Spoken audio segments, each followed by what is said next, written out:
Chapter 18. Now Jehoshaphat had riches and honor in abundance, and joined affinity with Ahab. And after certain years he went down to Ahab to Samaria, and Ahab killed sheep and oxen for him in abundance, and for the people that he had with him, and persuaded him to go up with him to Ramoth Gilead.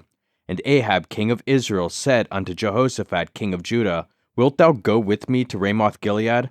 And he answered him, I am as thou art, and my people as thy people, and we will be with thee in the war.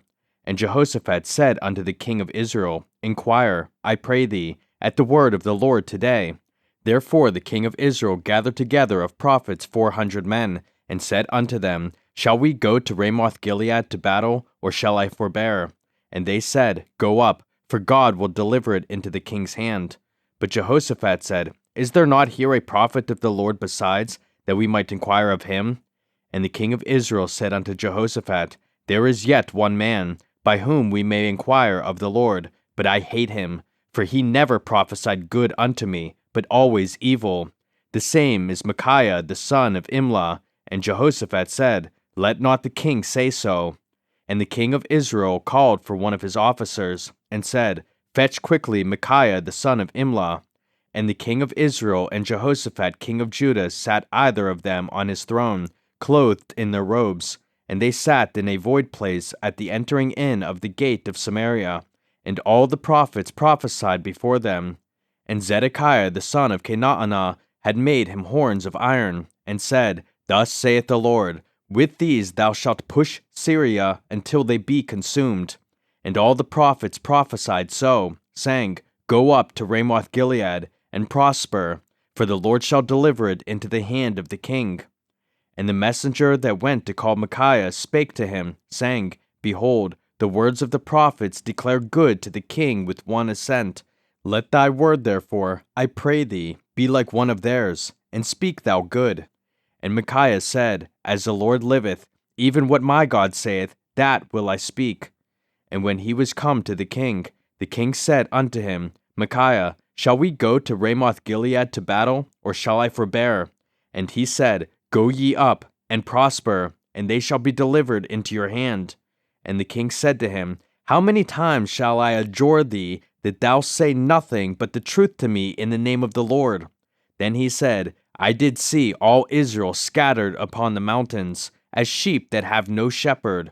And the Lord said, These have no master. Let them return therefore every man to his house in peace.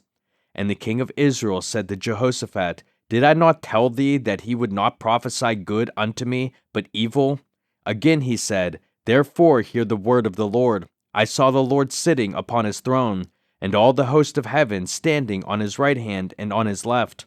And the Lord said, Who shall entice Ahab king of Israel, that he may go up and fall at Ramoth Gilead?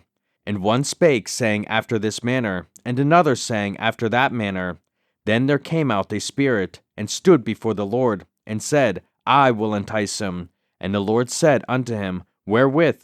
And he said, I will go out, and be a lying spirit in the mouth of all his prophets. And the Lord said, Thou shalt entice him, and thou shalt also prevail. Go out, and do even so. Now therefore, behold, the Lord hath put a lying spirit in the mouth of these thy prophets, and the Lord hath spoken evil against thee.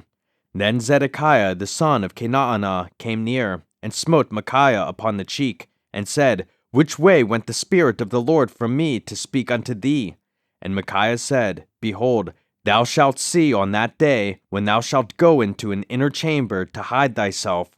Then the king of Israel said, Take ye Micaiah, and carry him back to Amon the governor of the city, and to Joash the king's son, and say, Thus saith the king, Put this fellow in the prison, and feed him with bread of affliction and with water of affliction, until I return in peace. And Micaiah said, If thou certainly return in peace, then hath not the Lord spoken by me? And he said, Hearken, all ye people. So the king of Israel and Jehoshaphat the king of Judah went up to Ramoth Gilead. And the king of Israel said unto Jehoshaphat, I will disguise myself, and will go to the battle. But put thou on thy robes. So the king of Israel disguised himself, and they went to the battle.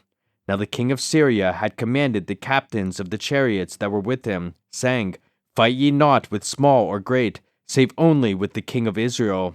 And it came to pass, when the captains of the chariots saw Jehoshaphat, that they said, It is the king of Israel. Therefore they compassed about him to fight. But Jehoshaphat cried out, and the Lord helped him, and God moved them to depart from him.